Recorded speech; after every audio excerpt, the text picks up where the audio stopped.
Hi friends, welcome back to my YouTube channel BHU insider with Rashi. आज हम बात करेंगे BHU में UG के एडमिशन के बारे में। तो अभी जैसे कि आप सबको पता होगा कि UG की ना सेकेंड लिस्ट आ चुकी है और उसकी जो एडमिशन फ़ीस की लास्ट डेट है जो आपको पे करनी है अपनी सीट लॉक करने के लिए, वो है 14। तो आपको 14 से पहले पहले अपना पेमेंट कर देना है, अपनी सीट लॉक कर लेनी है। और अगर आपको आपकी पसंद का कॉलेज मिल गया है, जो कि मतलब अगर आपको BHU का मेन कैंपस मिल गया है, तो आप अपनी सीट को फ्रीज कर दो, ये आपके लिए बेटर रहेगा। और अगर आपको आपकी सीट एफिलेटेड कॉलेजेस में मिली है या आपने जो फर्स्ट प्रेफरेंस दी थी उसमें नहीं मिली है अभी, तो आप उसको अपग्रेड के लिए डाल दो और हो सकता है आपका नेक्स्ट जो मेरिट लिस्ट आएगी उसमें आपकी सीट अप्रूव हो जाएगी फॉर अपग्रेशन, और उसके बाद आपको मेन कैंपस भी मिल सकता है। अब मैं बात करूँगी जो बहुत सारे क्वेश्चंस होते हैं बच्चों के कि फ़िज़िकल वेरिफिकेशन में क्या होता है, टाइमिंग क्या होती है और डॉक्यूमेंट्स क्या क्या लाने होते हैं। तो देखो, डॉक्यूमेंट्स की बात तो हम ना एक अलग वीडियो में कर लेंगे, क्योंकि अगर मैं डॉक्यूमेंट्स की बात करूँगी तो ये पूरी वीडियो उस पर ही चली जाएगी। तुम लोग का जो फ़िज़िकल वेरिफिकेशन है वो 25 तारीख को है, 25 अगस्त, राइट। तो 25 अगस्त को तुम्हें 10 से लेके 5 बजे के बीच में यहाँ आना है अपने अपने डिपार्टमेंट में। तुम्हें एक प्रोविज़नल एडमिट कार्ड इशू होगा, उससे पहले 4-5 दिन पहले तुम्हें एक प्रोविज़नल एडमिट कार्ड इशू होगा। उस पर तुम्हें लिखा होगा कि तुम्हें किस डिपार्टमेंट में जाना है, तो तुम्हें उस डिपार्टमेंट में जाके अपना जो फ़िज़िकल वेरिफिकेशन की प्रोसेस है उसको कंटिन्यू करना है।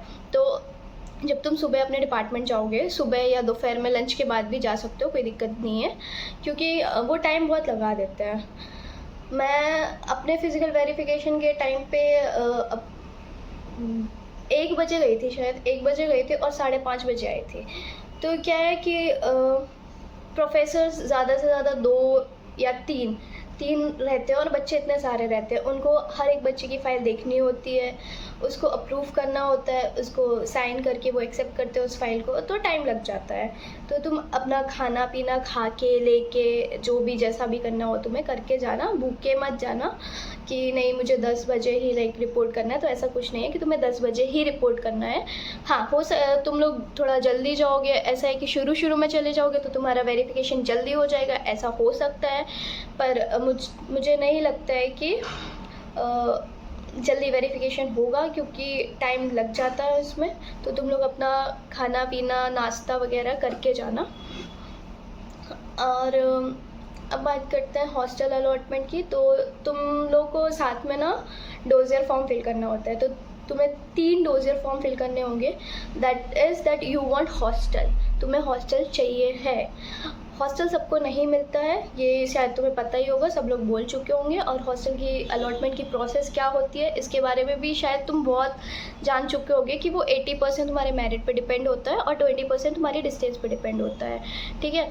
तो उसकी फिर एक अलग से लिस्ट निकलती है, ये इस बेसिस पे कि 80 और 40% का जो रेशियो होता है, उस बेसिस पे वो फिर से एक मेरिट लिस्ट निकालेंगे जो ऑनलाइन अपडेट नहीं होती है। जो तो कम से कम 1 महीने का टाइम लग जाता है, 25 दिन तो आराम से समझो तुम। जब तुम्हारा मेल आएगा उसके बाद तुम्हारा हॉस्टल अलॉट होगा, तुम्हें कौन सा रूम मिल रहा है हॉस्टल में, ये वार्डन के ऊपर होती है सारी चीज़ें। अब बात करूँ मैं कि 25 को तुम्हारा वेरिफिकेशन है और 28 से तुम्हारी क्लासेस है। तो ऐसा नहीं है कि तुम्हारी क्लासेस 28 से ही रेगुलर शुरू हो जाएंगी, किसी की नहीं होती हैं, टाइम लगता है, 15-20 दिन ले लेते हैं प्रोफेसर्स, उसके बाद रेगुलर क्लासेस शुरू होती हैं। मैं बात कर रही हूँ BA और BSc वाले बच्चों के लिए। हाँ, जो कुछ टेक्निकल कोर्स हैं उनकी क्लासेस हो जाती है स्टार्ट, बाकी जो नॉर्मल कोर्सेज चल रहे हैं BA वगैरह, उनकी क्लासेस इतनी जल्दी स्टार्ट नहीं होती है, तो तुम्हें इतनी लोड लेने की ज़रूरत नहीं है। और अगर तुम चाहते हो कि फिर भी तुम्हें शुरू से ही जाना है कॉलेज, और जैसे ही क्लासेस स्टार्ट हो रही है, जैसे उनने शेड्यूल में बताया 25 से, तुम्हें 25 से ही कॉलेज जाना है, तो कोई मतलब नहीं है जाने का वैसे तो। अब कुछ बच्चों का ये भी डाउट होता है कि 25 को वेरिफिकेशन है, 28 को क्लासेस है, हम दूर से आ रहे हैं तो हम कहाँ रहेंगे, क्योंकि अभी तक हॉस्टल अलॉट हुआ नहीं है और फिज़िकल वेरिफिकेशन के बाद भी 25 से 20 दिन लग जाएंगे हॉस्टल अलॉट होने के में। तो आप बाहर रह सकते हो। बाहर भी अच्छे पीजीज हॉस्टल्स मिल जाएंगे आपको।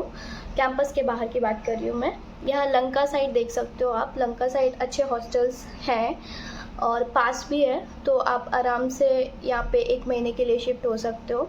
ये लोग 1 महीने के लिए भी रूम दे देते हैं। ऐसा कुछ हॉस्टल्स हैं जो 1 महीने के लिए आपको रूम नहीं देंगे, बट मोस्टली हॉस्टल्स आपको 1 महीने के लिए भी रूम दे देते हैं।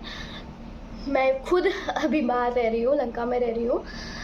तो अगर आपको हॉस्टल के बारे में और कुछ जानना है, बाहर के हॉस्टल्स के बारे में कुछ जानना है, तो आप मुझे कांटेक्ट कर सकते हो, आप मुझे कमेंट कर सकते हो, मैं आपको वहाँ पे रिप्लाई दे दूँगी। और साथ ही साथ अगर आपको डॉक्यूमेंट्स क्या क्या लगेंगे, उनका सीक्वेंस कैसा होगा, उसके बारे में कुछ जानना है तो भी आप मुझे कमेंट कर सकते हो, मैं उसका भी आपको रिप्लाई दे दूँगी। मेरे पास टाइम होगा तो मैं रिप्लाई कर दूँगी, ऐसा नहीं है कि मैं रिप्लाई नहीं करूँगी। चलो फिर BHU में मिलते हैं।